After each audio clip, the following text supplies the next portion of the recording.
নিরামিষের দিনে আর চিন্তা করতে হবে না, হাফ বাটি মুগ ডাল দিয়েই অসাধারণ টেস্টি একটা রেসিপি বানিয়ে ফেলবো। হাফ বাটি মুগ ডাল নিয়েছি, এই 4 টেবিল চামচ মতো হবে।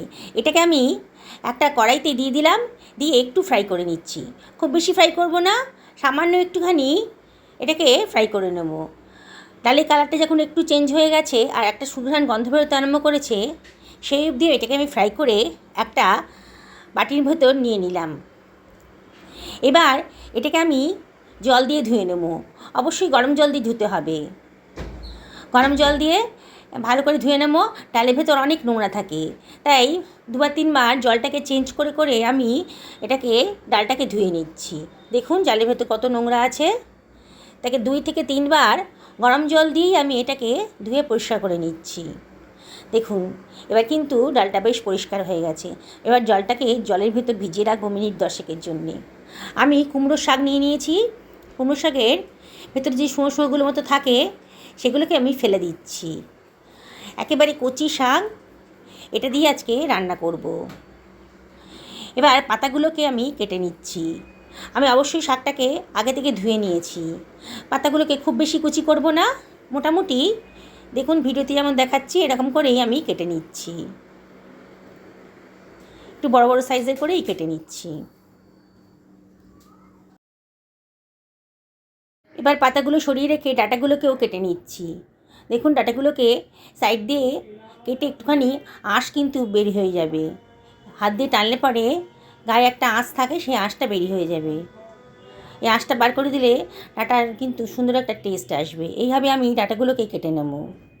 ডাঁটাগুলো কাটা হয়ে গেছে, ডাঁটাগুলোকে আমি সরিয়ে রাখছি। এবার আমি এর ভেতর দিয়ে দেবো বেগুন, আলু আর মিষ্টি কুমড়ো। খুব বেশি সবজি দিচ্ছি না, আপনারা যদি মনে হয় তার আরও কিছু সবজি আপনারা এর সঙ্গে দিতে পারেন। আমি প্রথমে 2খানা আলু নিয়েছি, মাঝারি সাইজের আলু অবশ্যই ধুয়ে রেখেছি। এবার আলুর খোসাটা আমি কেটে নিচ্ছি। এবার আলুগুলোকে লম্বা লম্বা পাতলা পাতলা করে কেটে নেব।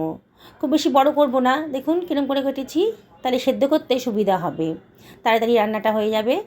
এইভাবে পাতলা পাতলা লম্বা লম্বা করে আলুগুলোকে কেটে নিচ্ছি। আলুগুলোকে কাটা হয়ে গেছে। এবার মিষ্টি কুমড়োটাকেও কেটে নেব। মিষ্টি কুমড়োর খোসাটাকে একটু ছাড়িয়ে নিচ্ছি, খুব বেশি খোসা বাদ দিচ্ছি না, একটু খোসা রেখে দিচ্ছি। দিয়ে এবার মিষ্টি কুমড়োকে আমি লম্বা লম্বা করে পাতলা পাতলা করে কেটে নিচ্ছি। দেখুন এবার বেগুনটাকেও কেটে নিচ্ছি। বেগুনটাকে আমি দুফালা করে আরও মাঝখান দিয়ে কেটে নিয়ে ছোটো ছোটো করে কেটে নিচ্ছি। সমস্ত সবজিগুলো কাটা হয়ে গেল। এবারে আমি একটা কড়াই গরম করতে দিয়ে দিয়েছি, তার মধ্যে সর্ষের তেল দিয়েছি 3 টেবিল চামচ মতো। সর্ষের তেলটা গরম হয়ে গেছে। এবার আলুর টুকরোগুলো দিয়ে দিলাম, দিয়ে দিচ্ছি সামান্য একটুখানি লবণ, আর দিয়ে দেবো সামান্য একটুখানি হলুদের গুঁড়ো। আলুটাকে একটু ফ্রাই করে নিচ্ছি, আলুটাকে খুব বেশি ফ্রাই করব না, সামান্য একটু ফ্রাই করে নিচ্ছি। নিরামিষ রান্নায় যদি সবজিগুলোকে একটু ভেজে করেন তাহলে কিন্তু খুব সুন্দর একটা টেস্ট আসবে। এপিট ওপিট করে ভালো করে নাড়াচাড়া করে আমি আলুগুলোকে ফ্রাই করে নিলাম। দেখুন খুব বেশি কিন্তু ফ্রাই করিনি, আগেই বলেছি। এবার বেগুনগুলো দিয়ে দিলাম ওই তেলের ভেতর, দিয়ে আবারও সামান্য একটুখানি লবণ আর সামান্য একটুখানি হলুদের গুঁড়ো দিয়ে দিচ্ছি।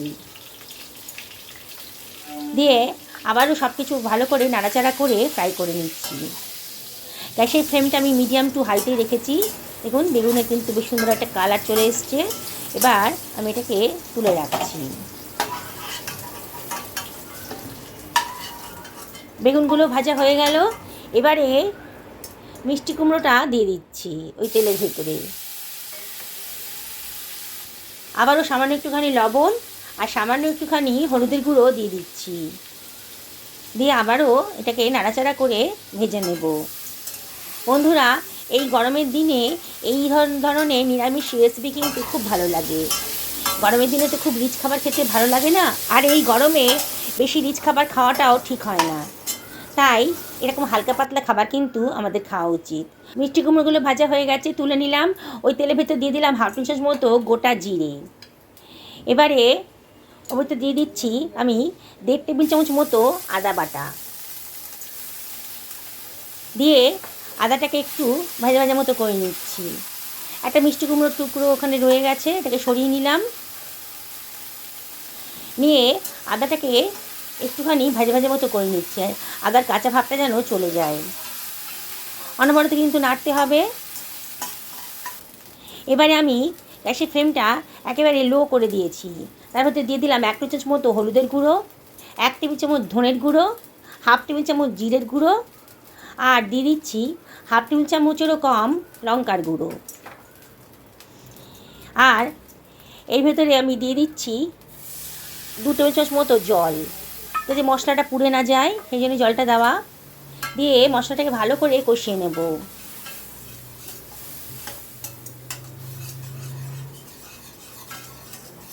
দেখুন মশলাটা ভালো করে কষানো হয়ে যাচ্ছে, মশলার গা থেকে কিন্তু তেল বেরিয়ে এসেছে। এবারে আমি এর ভেতর দিয়ে দিচ্ছি টমেটো কুচিটা। একটা টমেটোকে ধুয়ে কুচি করে কেটে রেখেছিলাম। এবার দিয়ে দিলাম লবণটা দিয়ে দিলে পরে টমেটোটা তাড়াতাড়ি গলে যাবে। আবারও সব কিছু ভালো করে মিশিয়ে নিচ্ছি।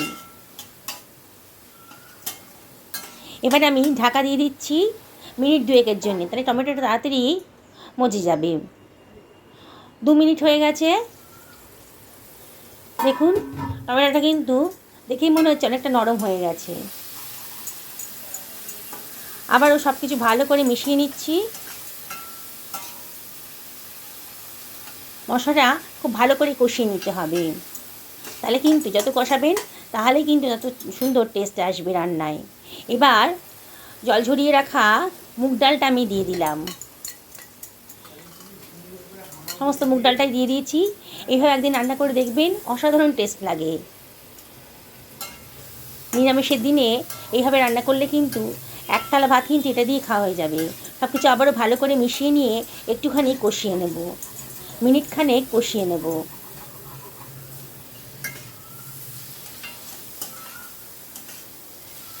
অনবরত কিন্তু নাড়তে হবে, নাহলে কিন্তু নিচে পোড়া লেগে যাবে। এবারে বেশ কষানো হয়ে গেছে মিনিটখানেক। তার মধ্যে আমি দিয়ে দিচ্ছি কেটে রাখা কুমড়োর শাকটা। সমস্ত কুমড়ো শাকটা আমি একবারেই দিয়ে দিচ্ছি।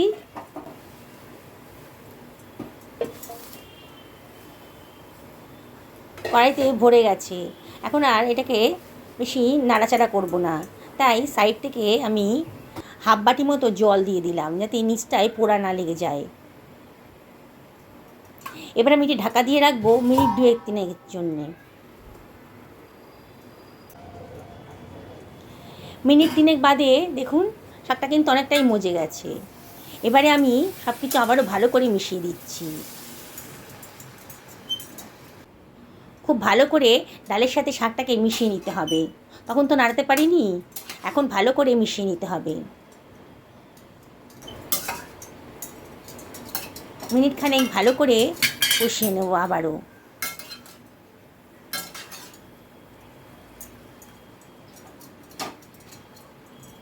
এবারে এর ভেতরে আমি দিয়ে দিচ্ছি ভেজে রাখা মিষ্টি কুমড়োটা, আর দিয়ে দেব ভেজে রাখা আলুর টুকরোগুলো।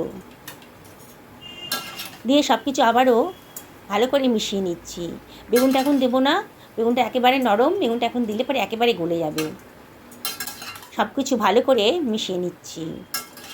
আবারও মিনিটখানেক ধরে ভালো করে কষিয়ে নেব। যত ভালো করে কষাবেন তত কিন্তু রান্নার টেস্টটা আসবে।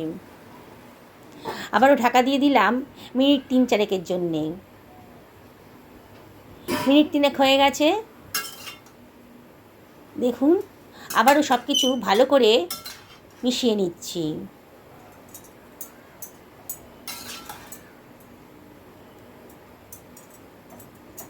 আমি আপনাদেরকে রিকোয়েস্ট করব, অবশ্যই একদিনকে এরম করে বানান।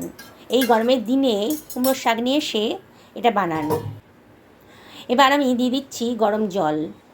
অবশ্যই গরম জল দেওয়ার চেষ্টা করবেন, তার রান্নাটাও তাড়াতাড়ি হবে আর রান্নার কালারটাও কিন্তু খুব সুন্দর আসবে। এমন করে জলটা দিলাম যাতে সবজিগুলো ভালো করে ডুবে যায়। আবারও সব কিছু ভালো করে মিশিয়ে নিচ্ছি।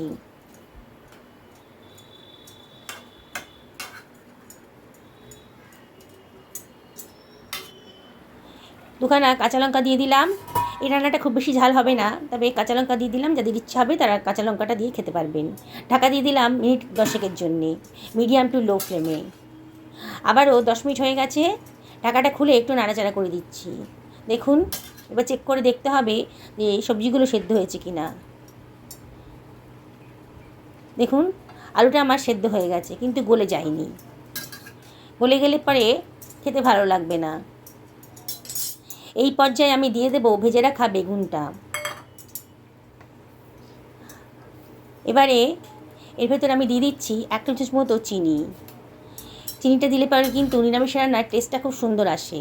আবার সব কিছু ভালো করে মিশিয়ে নিচ্ছি।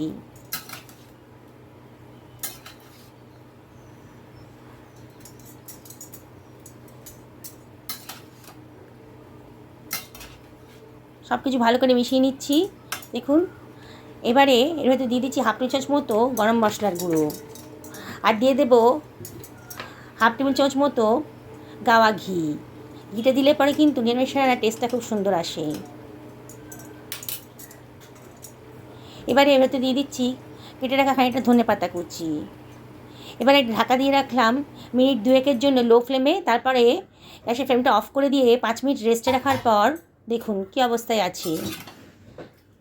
আবারও সব কিছু ভালো করে নাড়াচাড়া করে দিচ্ছি, মিশিয়ে নিচ্ছি। আমার কিন্তু রান্নাটা রেডি হয়ে গেছে। দেখুন কত সুন্দর দেখতে লাগছে। বন্ধুরা, রেসিপিটা ভালো লাগলে পরে একটা লাইক করবেন। আর যেসব বন্ধুরা আজকে আমার চ্যানেলে প্রথম দিন, তাদেরকে রিকোয়েস্ট করব আমার চ্যানেলটা সাবস্ক্রাইব করার জন্যে। আর যদি ফেসবুক থেকে দেখেন তাহলে রিকোয়েস্ট করব আমার পেজটা ফলো করার জন্যে। দেখুন আমি একটা সার্ভিং বলে ঢেলে রেখেছি। কি সুন্দর দেখতে লাগছে, দেখেই কিন্তু খাবার রুচি ফিরে আসবে। গরমের দিনে কুমড়ো শাক নিয়ে বানিয়ে ফেলুন না সুন্দর রেসিপিটা। একেবারে অল্প খরচে এত সুন্দর একটা রেসিপি যে বানানো যায়, আপনারা না দেখলে বিশ্বাসই করতে পারবেন না। আর গরম ভাতের সাথে খেতে যে কি মজার। আমি কিন্তু খেতে বসে গেছি। এটা থাকলে অর্ধেক প্লেটের ভাত কিন্তু এটা দিয়েই খাওয়া হয়ে যাবে। খুব সুন্দর টেস্ট এসেছে। আপনারা ইচ্ছে করে আরও ভেতরে আরও অনেক সবজি দিতে পারেন। সকলে ভালো থাকুন এই কামনা করে ভিডিওটা শেষ করলাম।